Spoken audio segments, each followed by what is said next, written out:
করেছি উচ্ছে ভাজা চিংড়ি মাছের মাথাটা দিয়ে।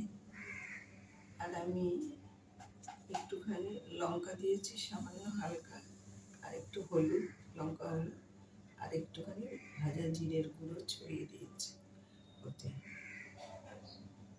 আর করেছি পটলের দোরমা, নারকেল দিয়ে আর পটলের বীজটা দিয়ে সব আমি ভালো করে একদম করে নিয়েছি, পুরটা করে নিয়েছি।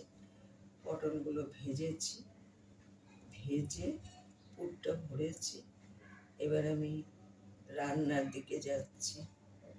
লঙ্কা, জিরে, আদা, হলুদ, সমস্ত বাটা মশলা ওগুলো সব কষিয়ে দিয়েছি।